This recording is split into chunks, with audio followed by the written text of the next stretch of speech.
So, hello there, and welcome back to yet another Night of the Movies podcast. And in these podcasts, I talk all things movies and TV, and whatever I want, whenever I want. And in today's podcast, I'm reviewing The Burial, which is currently streaming on Prime Video. But just before I do that, I should say what I say at the start of every podcast I do, which is, if you are watching this podcast on YouTube, hello to my viewers, but you prefer to listen to your podcasts, well, you're in luck, as you can also listen to this podcast on Spotify and Night of the Movies on that platform. And if you are already listening to this podcast on Spotify, hello there to podcast listeners, then you can also check this podcast out visually on my YouTube channel at Night of the Movies on that platform as well.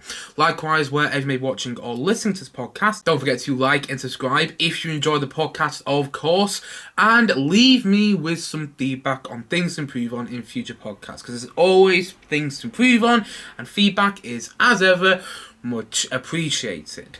So, let's get into it. The Burial. So, this film is directed by Maggie Betts, and I must admit, the main reason I was interested in it was because of its lead two stars, Jamie Foxx and Tommy Lee Jones, who are both on the poster of this film, and I love Jamie Foxx in everything he's in, and everything that I've seen him in.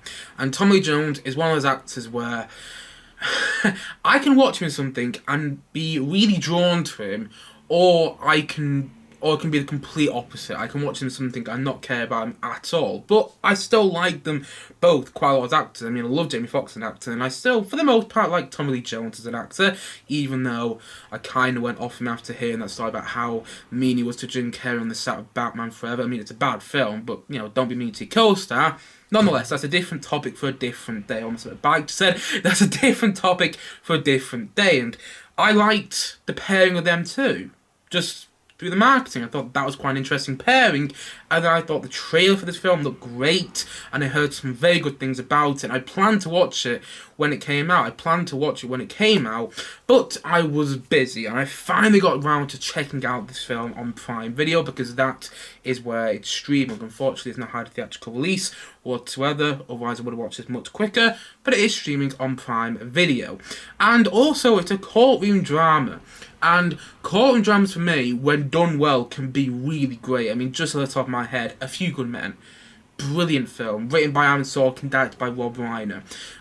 Continuing on the Aaron Sorkin stuff, The Trial of Chicago 7, which I think is very much underrated. And then JFK, Oliver Stone's JFK, which, whether you agree with what that film says about the assassination of JFK, it's a really, really fantastic film. And then most recently I watched A Time to Kill with Matthew McConaughey, Samuel Jackson, Sandra Bullock. And that film is really, really good. Yeah, I was surprised by how much that film caught me off guard. So the point I'm making is, if a courtroom drama is good, it can be great. And when I saw and heard that this film was a courtroom drama, it got me more intrigued to see it. And the IMDb plot synopsis for the film goes as follows, should I say. Inspired by true events, a lawyer helps a funeral homeowner save his family business from a corporate behemoth, exposing a complex web of race, power, and injustice. And that's basically the IMDb plot synopsis of the film, and that's pretty much all you need to know about The Burial before watching it.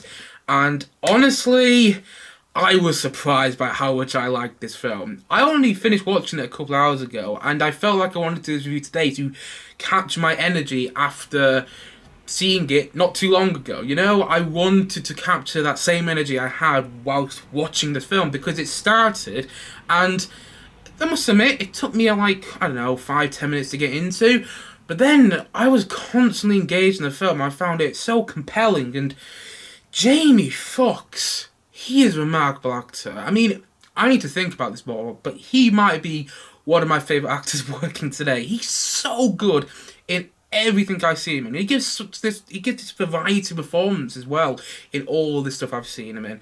And he is magnetic and enthralling and enchanting and captivating in this film. Every single time he's on screen, he commands the screen in a way that I only really think Jamie Foxx could do. He is so good in the film. Loved watching him, and yeah, the way he just commands a scene in the film you never leave your eyes from him. You never let go of him when you're watching the film. I also really liked how it felt like the filmmakers and the camera operator and the director, Maggie Betts, what he mentioned, I really like how it felt like they were also enchanted by Jamie Foxx's performance, because the way the camera captures his energy in this film is great. And Tommy Lee Jones, wasn't sure if he was going to work in this film alongside Jamie Foxx. Wasn't sure when I first met Jamie Foxx in the film. I was like, is Tommy Lee Jones going to, Tommy Lee Jones going to work alongside that performance? He's great. His performance is a lot more understated and it's more subtle, but it works for this film because it reminded me a lot of Tommy Lee Jones and Will Smith in the Men in Black films. And I just recently rewatched the first Men in Black and I forgot how good that film is. And what's great about the Men in Black series is that relationship between Will Smith's character and Tommy Lee Jones's character, where Will Smith is all, he's flamboyant, he's Will Smith, and then you get Tommy Lee Jones, who isn't really as flamboyant, he's quite understated, he doesn't really overact or anything. If anything, I think sometimes it feels like he's phoning it in. But then in the Men in Black films, Will Smith, I think, brings him out of his shell, and I think Jamie Foxx does the same here. I think that that pairing of Jamie Foxx and Tommy Lee Jones just makes the film so enjoyable and entertaining to watch. It's a fiercely entertaining film because you're watching that relationship, and it is a chalk and cheese relationship, but it works well, and it's a pairing that I never knew I needed. Honestly, it's great, and the way those two bounce off each other is, I think it's a genius move to put them two together. I mean, that's the biggest reason the film worked for me, but also it is an important film to watch. It's a very enjoyable film to watch, and I think it's probably more, it's weird to say, but it's a very enjoyable courtroom drama, and at the same time, it's also an important film. It covers a lot on racial issues and politics and things that I think people, need to be discussing a lot nowadays. Even though the film is set in the 1990s, even so it's set in the 90s, it feels more relevant than ever.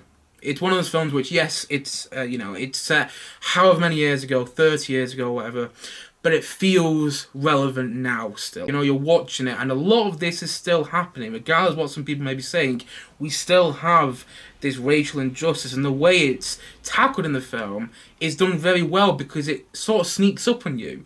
When I was watching the start of the film, I didn't really care about why Tommy Lee Jones's character was suing Bill Camp's character. I didn't really care about it. And then, as the film progresses, though, the stuff with Bill Camp's character and what he's doing is this, conniving corporate business owner is really quite shocking. And you're watching it and it gets you angry and in an intentional way, and it just works so well, the way it tackles all that. Like, on a surface level, I didn't really care about what the case was that Tommy Lee Jones was fighting for.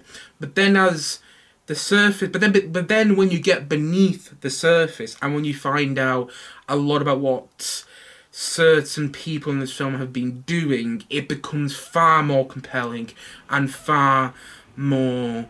You become far more angry for the characters in the film, if you get what I mean. Hopefully you do. I'm not sure if you do.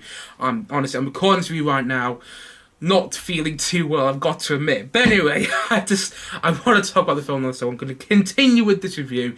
And I really like how it tackled all this difficult subject matter, because at the same time, yes, it is an important film to watch, and yes, it does have these quite moving and emotional moments, but it's also wildly entertaining. It's really, really enjoyable, and it's got this pace to it which is constantly moving. You never really have a dull scene in this film, and even the scenes which are, not fast paced and which are more calm and, more relaxed, still have this feel to them where, I don't know, it never really lets go of your attention.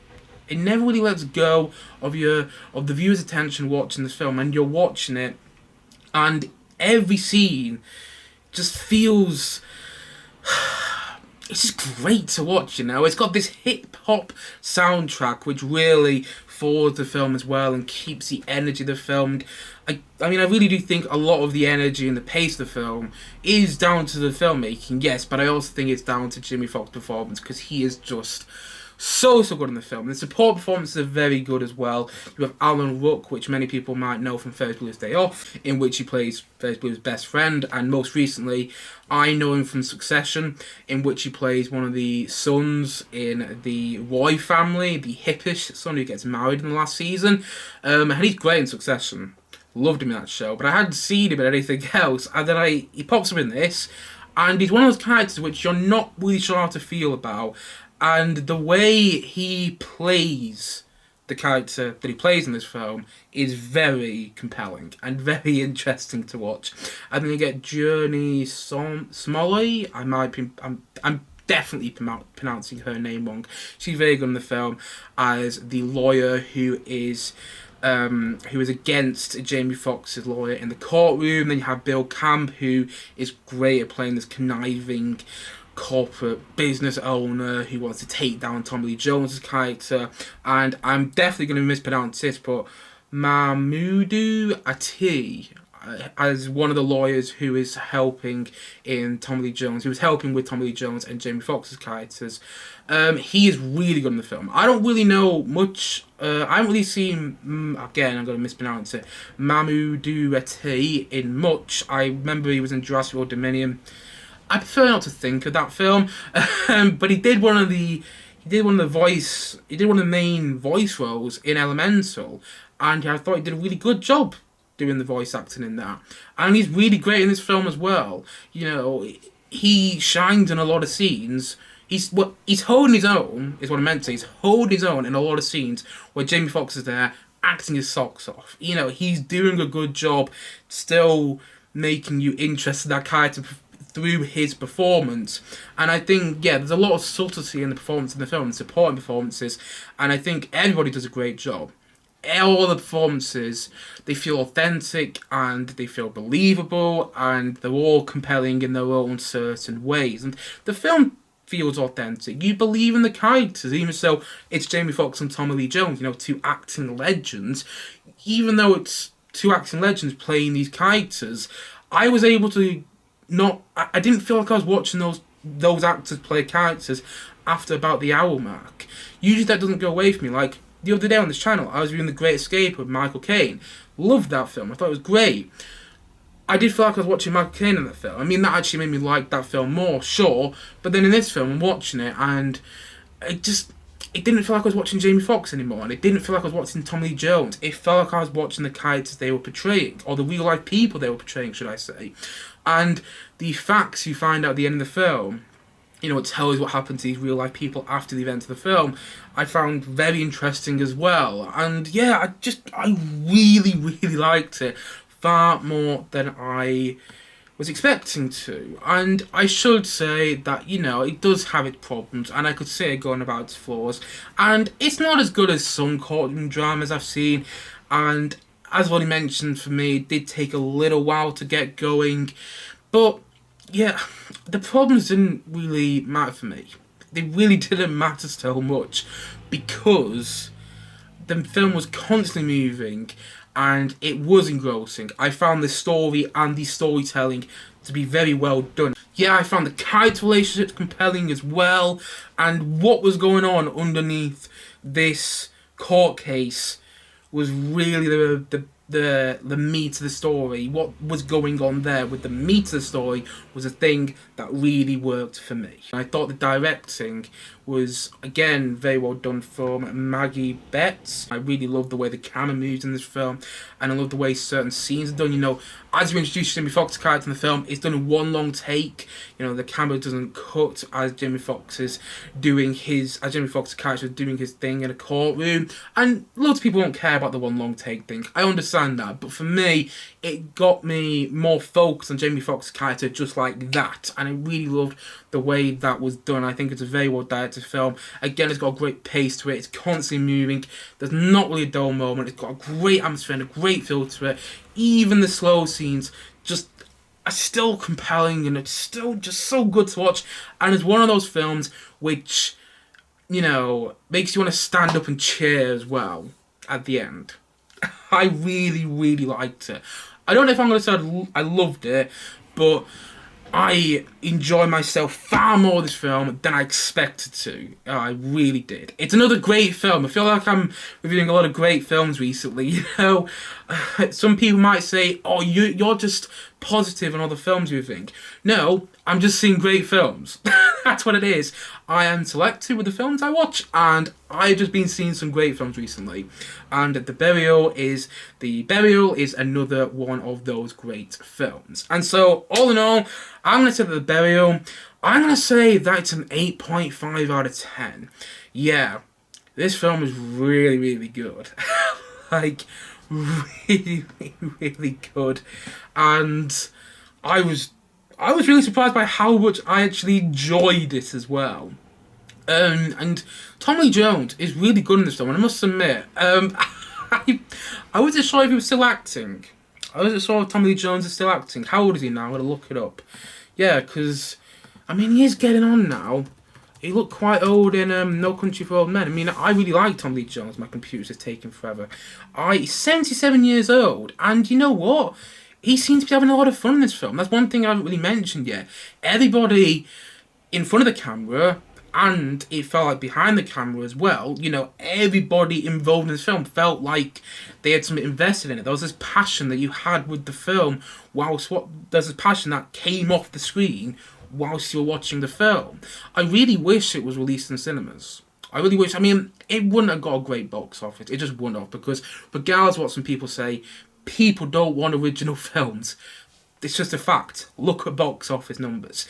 Anyway, you know, I would have just liked to see it in the cinema though, because it looked cinematic. The way it was shot and the way everything was done, it felt and looked cinematic. And I think the fact that it's gone to streaming has kind of been to its detriment, because I haven't heard a lot of people talk about this film, which is a shame. I've heard some people talk about it, but not enough people talk about it, in my opinion, because I do think it's an important film to watch. I think there's a lot of issues in this film. Well, not a lot of issues, but a lot of topics in this film which are still very relevant now. And I also think it's I just think it's a really great film to watch too, because of the lead performances and the feel. And yeah, I mean, it's a courtroom drama, but it's a really good courtroom drama, you know? And I really, really liked it. One last thing I want to mention is I loved how Jamie Foxx in the film, his character is basically a rock star. You know, he even has his own crew. And every single time he's on screen, and I've already mentioned, but I'm going to mention it again because this is my review of this film, and I just want to mention it because of how good he was. Jamie Foxx is awesome in this film. He is so, so good. He is the best thing. He's magnetic, enthralling, enchanting. And every single time he's on screen, I was eating it up. Everybody else is great, but Jamie Foxx is the best. He is just so, so good in this film. Yeah, I really, really liked it, as I've already said about 1,000 times in this review. And so I'm going to round things off once more by saying that The Burial, I'm going to say that it's an 8.5 out of 10 from me.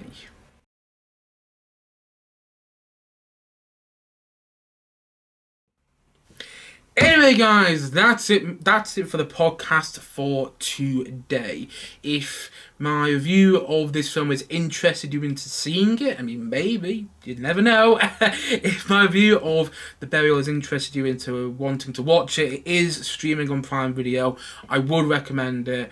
Yeah, because I really think for some people it's gone under the radar, and I think it's a cracking film. I think it's really great, and yeah, I definitely recommend it. So yeah, do check it out on streaming if you haven't already, and if you have checked it out, please let me know your thoughts on it in the comment section below. Maybe you loved the film, and maybe you thought it was better than I did, or maybe you feel similar to me, or maybe you absolutely hated it. And if that's the case, let me know why in the comment section below. I would love to hear what people thought of this film. Anyway, guys, as I already said, that's it for the podcast today. So thank you as always for watching or listening to this podcast. And if you haven't yet, please do click down below and like, subscribe on this I can't even speak. And like and subscribe on this podcast. And if you haven't yet, please do check out my other podcasts as well. Don't usually say that, so I don't know why I'm saying that now, but you get the point of making. Thank you as always for watching or listening to this podcast, and I suppose this is it. So I will see you guys again soon, but bye for now. Bye.